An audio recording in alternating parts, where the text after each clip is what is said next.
Hey, one and only storyteller back here at the shop today. So we're going to try something. I talked to a Ford guru this morning.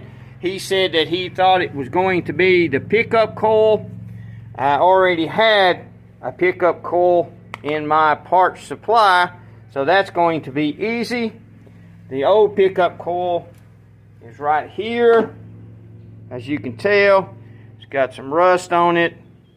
It doesn't look like it's bad, but he said when you go into the second phase of running, then the pickup coil plays a very vital part to that, and without it working completely or exactly, it would cause the engine to not continue to run. So don't know. He seems to know what he's doing, what he's talking about.